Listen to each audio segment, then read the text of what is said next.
मित्रों, आज इस वीडियो के माध्यम से हम आपके लिए गायत्री साधना से संबंधित 3 सूत्र बताने के लिए जा रहे हैं। उन 3 सूत्रों को यदि आप लघु अनुष्ठान कर रहे हैं 9 दिन का, या आप नित्य 3 माला का, या जो भी आप अपनी दैनिक साधना करते हैं, आप सिर्फ 9 दिन तक इन 3 सूत्रों को अपने जीवन में अपनाने का प्रयास करें।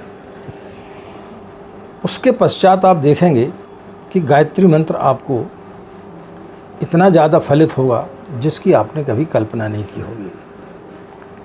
हम साधना करते हैं लेकिन बेहोशी की अवस्था में करते हैं। व्यक्ति का चित्त जो है वो सोया रहता है, इसलिए हमें किसी प्रकार का कोई भी लाभ प्राप्त नहीं होता है। नवरात्रि का त्यौहार भी आने वाला है। बहुत सारे साधक इस समय 9 दिन का लघु अनुष्ठान करेंगे।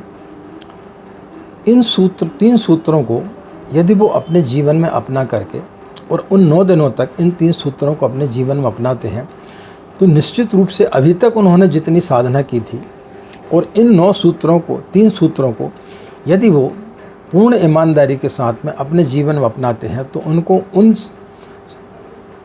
अनुष्ठानों में जितना लाभ नहीं हुआ होगा उतना सिर्फ इन 9 दिनों में आपको लाभ प्राप्त हो जाएगा। बहुत ही अद्भुत आपको हम जानकारी देने के लिए जा रहे हैं, जिससे कि हर व्यक्ति यदि लाभ उठाना चाहे तो निश्चित रूप से लाभ उठा सकता है। राधे राधे, जय श्री कृष्णा। नमस्कार, मैं आचार्य पंडित गिरीश बारोलिया। गायत्री महामंत्र। ओम भूर्भुवः स्वः तत्सवितुर्वरेण्यं भर्गो देवस्य धीमहि धियो यो नः प्रचोदयात्। अखण्डमण्डलाकारं व्याप्तं येन चराचरं तत्पदं दर्शितं येन तस्मै श्रीगुरवे नमः। तस्मै श्रीगुरवे नमः। मित्रों, एक राज्य में एक राजा अपने बगीचे में सुबह सुबह घूम रहा था कि अचानक उसके पैर में एक कांटा गड़ गया। बहुत दर्द हुआ उसे। उसने अपने राजमहल में जाकर के अपने राज्य के समस्त विद्वानों को बुलाया और उसने बोला कि हमें कांटा गड़ गया है, इससे बचने का आप कोई उपाय खोजें। बहुत सारे विद्वान आए, बहुत सारे तर्कशास्त्री आए। तो उनमें से उन लोगों ने यह डिसाइड किया कि पूरी पृथ्वी को जो है वो चमड़े से ढक दिया जाए। पूरी पृथ्वी को चमड़े से ढकने का प्रयत्न किया गया। सभी किसान, सभी लोग जो है वो बहुत दुखी हो गए। उन्होंने सोचा यदि पूरी पृथ्वी चमड़े से ढक दी जाएगी तो फिर अनाज कहाँ से पैदा होगा, हम जिएंगे कैसे, रहेंगे कहाँ पर। लाखों की संख्या में लोग राजा के पास में गए और उनसे अनुनय विनय किया कि महाराज, यदि आप चमड़े से पृथ्वी को ढक देंगे तो फिर हमारा जीना दुश्वार हो जाएगा, हम खाएंगे क्या। फिर से विचारकों को बुलाया गया, फिर से विद्वानों को बुलाया गया। तब दूसरा उन्होंने विकल्प खोजा कि पूरी पृथ्वी को धूल और कांटे से मुक्त कर दिया जाए। लाखों की संख्या में लोग जो है ज़मीन को साफ करने में लग गए। जब ज़मीन को साफ करने में लगे तो धूल का बवंडर उठने लगा, लोग बीमार होने लगे। धूल के कारण लोगों का जीना मुश्किल हो गया। तब फिर लोगों ने जाकर के राजा से अन्याय विनय किया। फिर विचारकों को बुलाया गया। फिर चिंतन मनन किया गया। तब उसको धूल को बिठाने के लिए सारी नदियों का जल पृथ्वी पर डाला गया। सारी नदियाँ सूख गईं, त्राही त्राही मच गई। क्या किया जाए। उसी बीच में एक वृद्ध व्यक्ति आया। उसने राजा के सामने एक जूता रख दिया। बोले, महाराज आप इसको पहन लें तो किसी प्रकार का कोई भी कांटा आपको नहीं चुभेगा। राजा को बड़ा आश्चर्य हुआ कि इतनी छोटी सी बात इन विचारकों को अभी तक समझ में नहीं आई और एक छोटा सा व्यक्ति एक जूता लेकर के आ गया, इससे सारी समस्या का समाधान हो गया। बड़ी अद्भुत चीज़ है। निश्चित रूप से यह व्यक्ति बहुत विद्वान है। जैसे विद्वानों को पता चला तो उन्होंने राजा के कान भरना चालू किया कि महाराज, यह व्यक्ति जो है शैतान का भी हो सकता है। इस जूते में निश्चित रूप से कोई रहस्य है। जिस पहेली को, जिस समस्या को इतने लाखों विद्वान उसको नहीं सुलझा सके, यह छोटा सा नीची जाति के व्यक्ति कैसे इसको सुलझा सकता है। राजा को भी बात समझ में आई, चालाकी तो नहीं है, कोई इसमें किसी प्रकार का कोई छल तो नहीं है। राजा ने उसे सूली पर चढ़ा दिया। तो माना जाता है कि तभी से शूद्र जो है वो हमेशा नीचा माना जाता है। विद्वानों ने उसे ऊपर उठने का मौका दिया ही नहीं। मित्रों, यह सब हम सभी की कहानियां हैं। जिन अपने जीवन में एक छोटी सी चीज़ को भूल जाते हैं और कई प्रकार के प्रयत्न करते रहते हैं, इसलिए हम जीवन को चूक जाते हैं। परमात्मा को पाने के लिए जब तक हम स्वयं को नहीं ढकेंगे, स्वयं के अंदर नहीं झांकेंगे, तब तक हम परमात्मा के पास पहुंचने के लिए बहुत छोटी छोटी सी विधियां होती हैं, क्योंकि परमात्मा हमसे अलग नहीं है। लेकिन हम इतने ज़्यादा भटक जाते हैं उस राजा के समान, इसलिए हम परमात्मा तक नहीं पहुंच पाते हैं। तो मित्रों, आज हम आपके लिए 3 सूत्र बताने के लिए जा रहे हैं।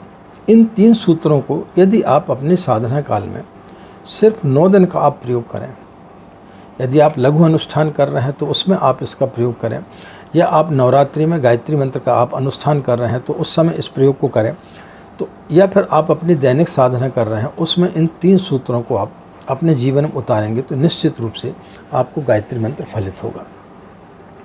पहला सूत्र है, हम जो है कभी भी वर्तमान में नहीं जीते हैं। व्यक्ति या तो जो बीत गया है भूतकाल में या फिर भविष्य में जीता है। हम 24 घंटे जो बीत गया है उसी में खोए रहते हैं, या फिर जो आने वाला है उसकी भविष्य की कल्पनाएं करते रहते हैं। लेकिन जो वर्तमान का क्षण है, जो सत्य है, उस सत्य को हम नकार देते हैं, उस सत्य में हम जीना ही नहीं चाहते। तो जब तक हम वर्तमान में नहीं जिएंगे तब तक हम सत्य से वंचित रह जाएंगे, सत्य को प्राप्त नहीं कर पाएंगे। जो बीत गया वो अब वापस आने वाला नहीं है। भविष्य में क्या होगा इसका आपको पता नहीं है।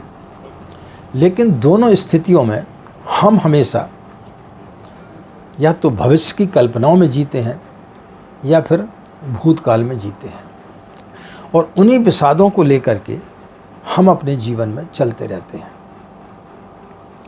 बुद्ध जब आत्मज्ञान होने के पश्चात में अपने गांव वापस आए तो उनके पिता बड़े क्रोध से भरे हुए थे, और जब वो उनसे मिलने के लिए गए तो उन्हें डांटने लगे कि तू 12 वर्ष से जो है बाहर चला गया, पूरा राजपाट तेरा इंतज़ार कर रहा है।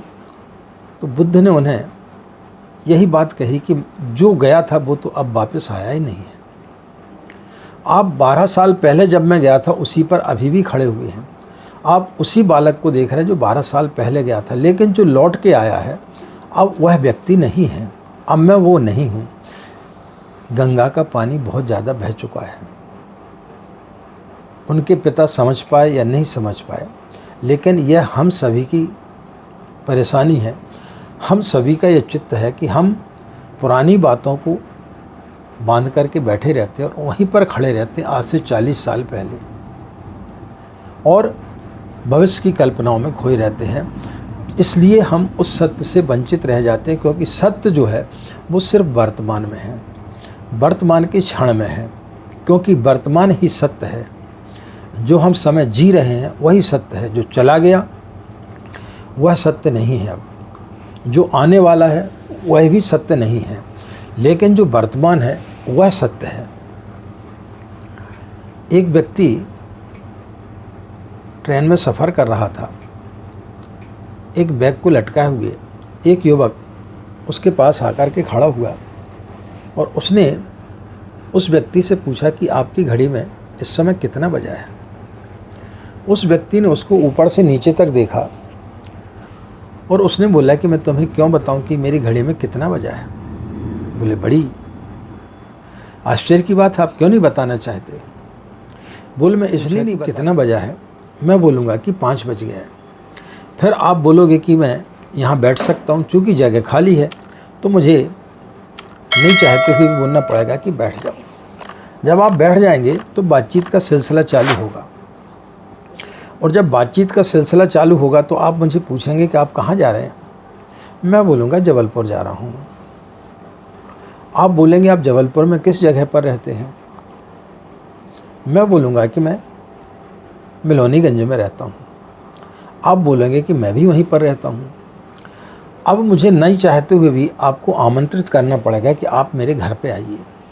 आप मेरे घर पर आएंगे, मेरी लड़की जवान है, निश्चित रूप से दोनों एक दूसरे को देख करके प्रभावित होंगे, और फिर एक दिन आप बोलेंगे कि हम आपकी लड़की के साथ में चलचित्र देखने के लिए जाना चाहते हैं। मैं नहीं चाहते भी आपको मना नहीं कर सकूंगा, आप देखने जाएंगे। धीरे धीरे सिलसिला बढ़ेगा। फिर एक दिन आप बोलेंगे कि मैं आपकी बच्ची के साथ शादी करना चाहता हूँ, लेकिन मैं आपको स्पष्ट बता देता हूँ कि मैं अपनी बच्ची की शादी आपके साथ नहीं कर सकता हूँ, क्योंकि आपके पोशाक से और जिस तरीके से आप बैग लटकाए हुए हैं, इससे प्रतीत होता है कि आप LIC के एजेंट हैं, और मुझे LIC के एजेंटों से एलर्जी है। मैं LIC के एजेंटों को बिल्कुल भी पसंद नहीं करता हूँ। तो मित्रों, यही सब हमारी कहानी है कि हम भविष्य में इतने ज़्यादा खो जाते हैं, भविष्य के बारे में इतना आगे तक सोच लेते हैं, और वर्तमान के क्षणों को हम गंवा देते हैं। तो जब हम वर्तमान के क्षणों को गंवाते हैं, तब फिर हम उस सत्य को प्राप्त नहीं कर पाते हैं। तो सबसे पहला सूत्र है, 9 दिन तक आप जो है सिर्फ और सिर्फ वर्तमान में जीना सीखें। इन 9 दिनों में आप जो है भूल जाएं कि हमारे भविष्य में क्या घटना घटी थी, किसने हमें गाली दी थी, किसने हमें धोखा दिया था, किसने हमें प्रेम किया था, किससे हमारी शादी होने वाली थी, हम क्या बनना चाहते थे। उन सारी चीज़ों को आप तिलांजलि दे दें। भविष्य की आप बिल्कुल भी चिंता ना करें कि भविष्य में क्या होगा, क्योंकि भविष्य में जो होगा वो आपके हाथ में नहीं है। तो इन 9 दिनों तक यदि आप वर्तमान में जिएंगे, उसी क्षण को जिएंगे, तब फिर आप निश्चित रूप से सत्य के करीब पहुंचेंगे। दूसरा सूत्र है, हम निरंतर एक बीमारी से ग्रसित हैं। उस बीमारी का नाम है व्यस्तता। हम कुछ भी काम नहीं होते हुए भी इस प्रकार से व्यस्त रहते हैं कि हमें ऐसा लगता है कि शायद दुनिया, यदि हम थोड़ी देर के लिए रुक जाएं, तो सारी दुनिया जो है वो समाप्त हो जाएगी। हर व्यक्ति व्यस्त है, इतना ज़्यादा व्यस्त है कि उसे किसी चीज़ का कोई होश नहीं रहता है, और उसी व्यस्तता में जब हम कोई कार्य करते हैं तो फिर वो होशपूर्वक काम हमारा नहीं होता है। उसी व्यस्तता के कारण हर व्यक्ति तनाव में है। नौकरी कर रहा है तो तनाव में है, व्यापार कर रहा है तो तनाव में है। यानी व्यक्ति इतना ज़्यादा व्यस्त है जिसकी हम कल्पना नहीं कर सकते हैं। समय का संयम किसी के भी पास नहीं है। समय का हम सदुपयोग कर ही नहीं रहे हैं। आप जब ऑफिस जाते हैं तो होशपूर्वक नहीं जाते हैं।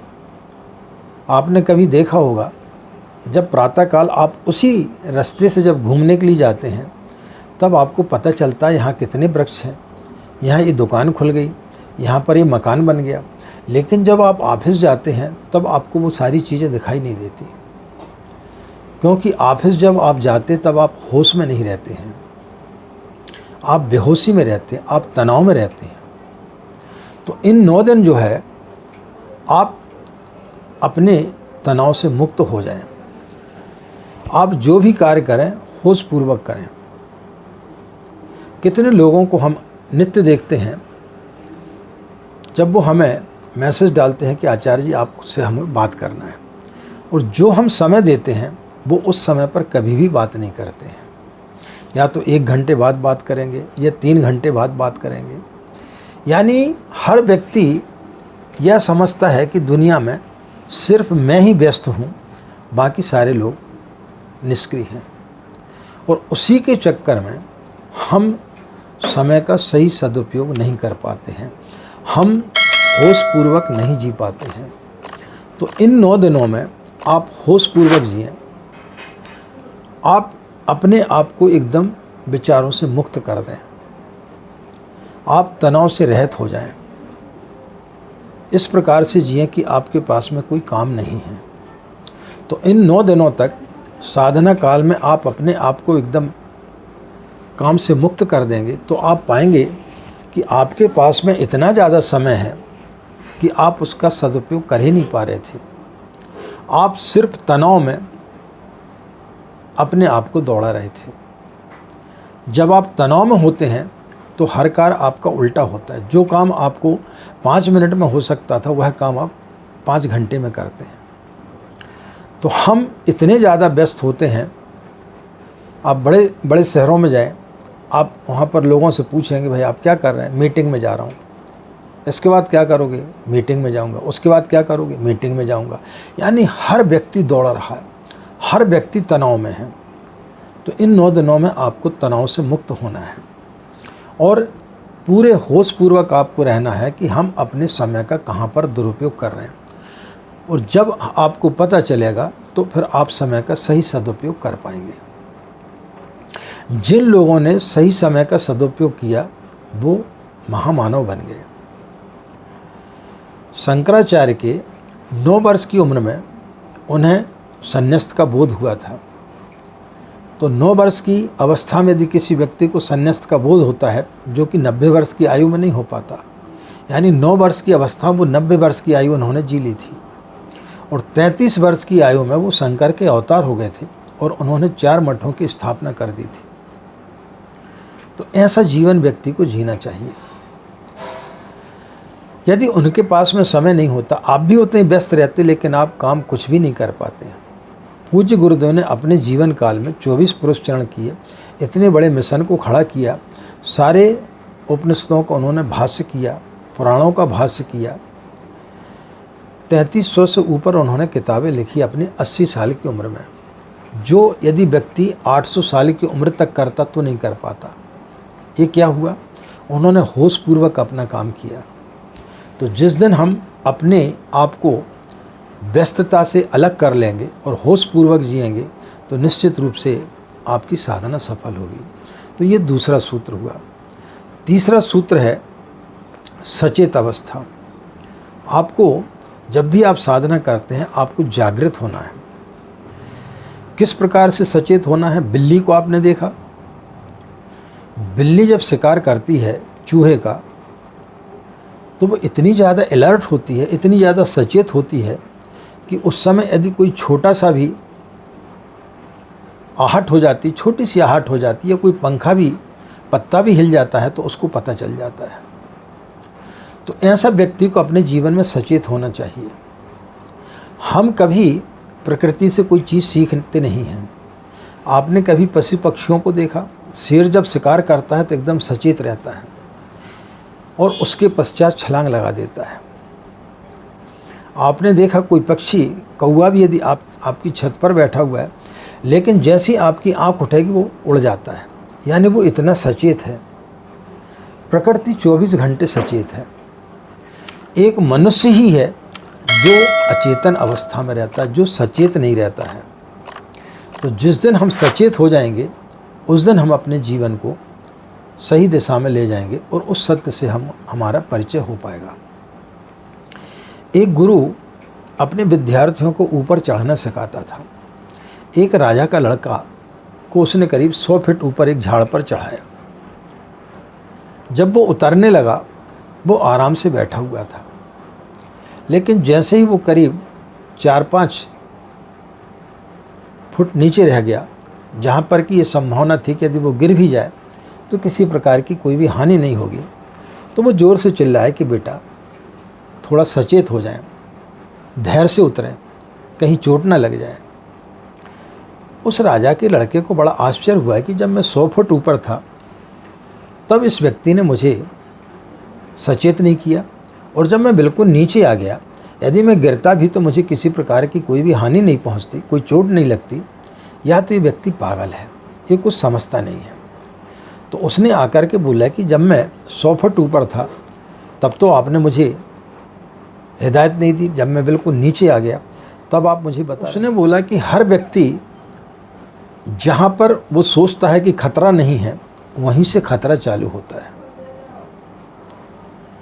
जब हम ऊपर होते हैं तब हम पूर्ण रूप से सचेत होते हैं, पूर्ण रूप से जागृत होते हैं, क्योंकि वहाँ हमें गिरने का भय रहता है। लेकिन जहाँ हम भय से मुक्त हो जाते हैं, वहीं से खतरा चालू होता है।